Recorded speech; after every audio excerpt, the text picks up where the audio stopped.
Hi guys, welcome back to my channel. For today's vlog, we're going to install a LED light to a Honda Civic EF. So this is a motorcycle LED, but it can still be installed in a car because this Honda Civic is 12 volts. So pwede siya guys, pwede siya ma-install. So yan na guys, we will do the wiring now. Let's go. So this is a DRX LED. So it has a 10 to 30 volts. So pwede siya ma-install guys kahit sa truck or sa motorcycle or sa sedan or SUV. So this DRX LED has instructions or manual guide kung paano siya ma-install guys. So just read it properly and you can install it on your own. Ayan guys, meron siyang mga information about the LED. So ito yung LED bulb natin guys. So it has a universal socket.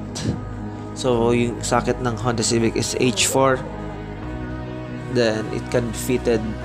So yung wiring natin guys is this is like the green is the right part and the white one is nasa taas, blue one is nasa left. So that is the position of the wirings. Yan guys, I will turn on the flashlight para mas maliwanag. So yung bulb natin guys is naka-install na.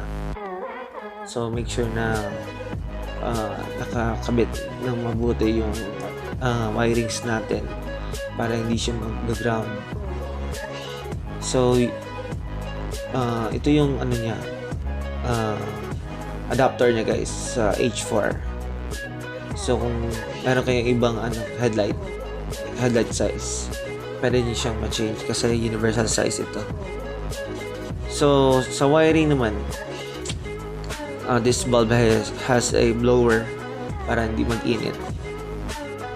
Then we need to tighten the screw para hindi siya mahulog. Yan. So ito yung the other size of the headlight. So for example, iba yung hindi H4 yung headlight housing ninyo. Ito yung gagamitin niya. But for me, I have the H4 adapter. So yung H4 na adapter yung gagamitin ko guys.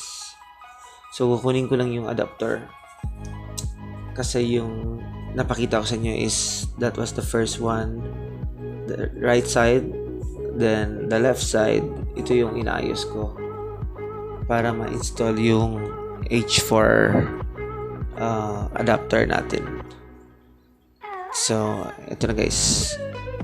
So ito na yung H4 adapter. So ito yung kakabit natin kasi H4 yung housing headlight ng Honda EF. So kailangan nyo i-install yung nut para malak siya guys. And then make sure na hindi siya mahulog kasi masyadong maliit yung nut natin guys. Yan, i-install na natin yung H4 adapter. So yan, make sure natin guys na nakasentro yung nut para mapasok ng mabuti yung screw natin guys.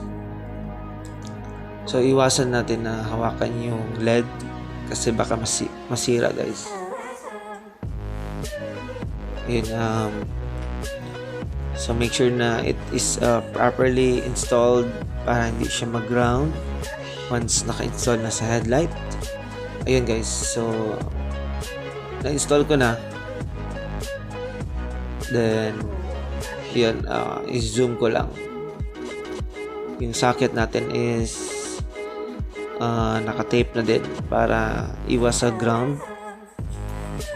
So this is a CO6 high and low LED light.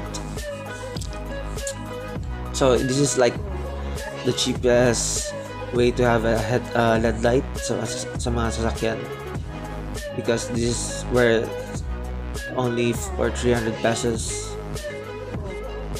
So ito yung position guys kung paano ma-install yung LED light natin. So mayroon siyang lock, dapat naka-properly position siya. Ayan guys. So kailangan nyo ng mga, if kailangan nyo ng plies, baka makakatulong sa inyo. But for me, I think pwede lang kamayin ang lock. Yan, tulak nyo lang guys. Then make sure na hindi ito mababasa or kapag nag-engine wash kayo. Ayan guys, tinetest na natin. So napakaliwanag ng LED light. So this is a 60 watts. So makita nyo guys yung blower umikot. Yan yung blower ng LED CL6 para iwas sa overheat sa LED sink. So dapat is may butas siya para maka-release siya ng exhaust. So yun guys, on ko lang yung light. So pagkabit nito guys is just install the rubber again, install the rubber back, and then yan, para lalabas siya ng hangin galing sa headlight kasi mainit ito guys. So test natin yung high and low natin guys. Yan, so high and low. Yan guys, so take note, this is a motorcycle LED but installed in Honda EF headlights. So it's working properly. Just follow my wirings. So just rewind it or pause, and then simple lang naman yun guys. That's all for today. Bye.